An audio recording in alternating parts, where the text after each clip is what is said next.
It's incredibly problematic when there are efforts presented to completely revise history.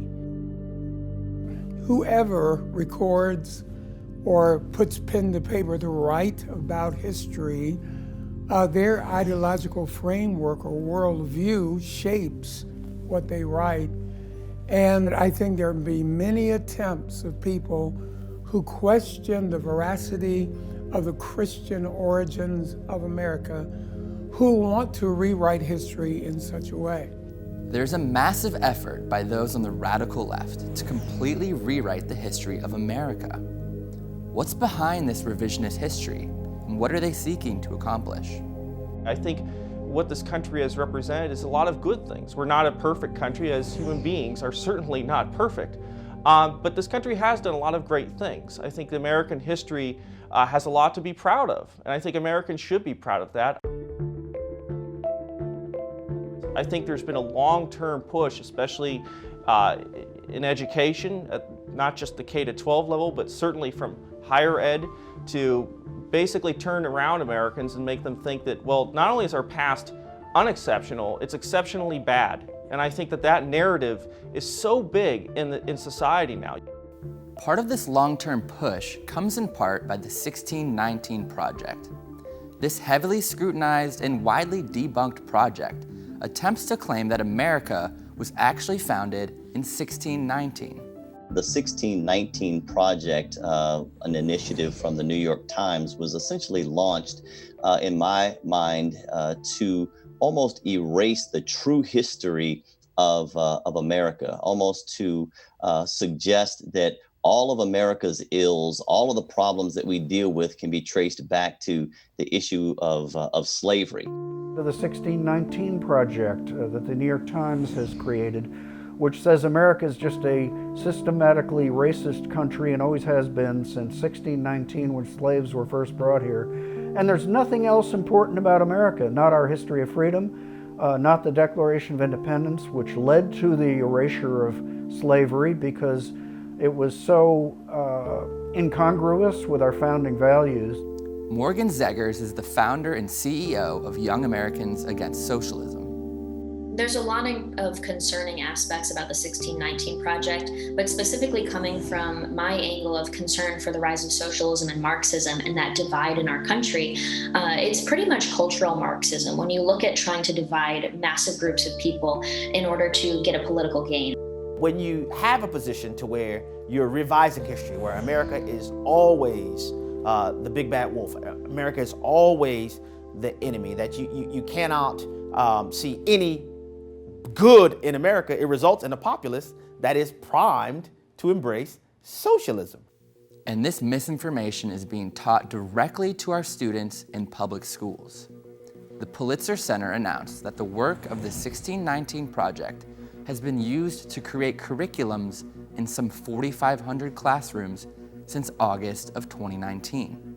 The 1619 Project is honestly a genius way for them to divide America further and ensure that young Americans are not only taught this in pop culture and taught this in the media, but now the 1619 Project is taught in American classroom. A lot of people in academia and higher education who want to change that, who want to make Americans feel like their country is built on something terrible. I think because they want to introduce radical doctrines to this country. It's really important for not just conservatives, but for classical liberals who love the concept of America and the founding principles that we have today that made us so great. It's important that we all stand up and advocate for better education in the classroom, not the 1619 Project. What do the statistics say about young people supporting socialism? Right now, 70% of young Americans would vote for a socialist, and a majority of young Americans would choose socialism over capitalism for the future of the country. Many of the millennials today think Bernie Sanders was a great candidate because he represented it. Social fairness, economic redistribution, and they somehow assume that those are good things. But they don't realize that this has failed everywhere. And even if they acknowledge that, they'll say, well, it's only failed because it wasn't tried in the right way. It wasn't applied in the right manner. True socialism really means that the government controls the means of production. Is that something that a lot of young people know? They're being lied to because they're ignorant on the issues and they're very well-intentioned. They want to help people. And so the radical Marxists and socialists that actually want to seize the means of production, end private property and private business, are telling my generation, if we just elect democratic socialists, we'll end up like Denmark and we'll end up like Nordic Europe. In reality, Nordic Europe is capitalist. And if we implemented the democratic socialist policies of the DSA and the Justice Democrats and the radicals like AOC, we would end up like socialist Venezuela, not Denmark. When I saw Bernie Sanders on 60 Minutes lauding the virtues of Fidel Castro, and this struck me in many ways, most importantly because my wife has Spanish-speaking ancestry. My mother-in-law is from Nicaragua. So when the Sandinistas took over Nicaragua, my family suffered the bludgeoning hardships under Daniel Ortega. It just shows they're so committed to advancing cultural Marxism or cultural terrorism that they're even willing to shade the truth in order to accomplish that. So what would you think would happen again if these people seize the levers of power across the board? If you look at Marxism, that's the divide between owners and workers. And so it's making the poorer people in the country hate the rich people, the evil millionaires and billionaires, as Bernie Sanders called them. And so if you look back at Cuba and other socialist turned communist countries, they had that Marxism be implemented and you had the poor rise up against the rich or the evil owners. But America is truly one of the greatest countries on earth, in part by our strong Christian heritage. Our history has empowered more people, given them the greatest levels of economic prosperity, the greatest levels of personal freedom to speak, to disagree with the government, to criticize the government, to assemble, and to encourage people to think like us. Those are some fundamental rights that we were given by God, enshrined in the Constitution and protected by government, that make us unique. History matters so much. Look, I mean, where we came from, who we are right now, there's a reason why that is. There's a reason why America is a powerful, successful country, but not just that, I think fundamentally a good country. And there have been plenty of great powers, great empires in the past.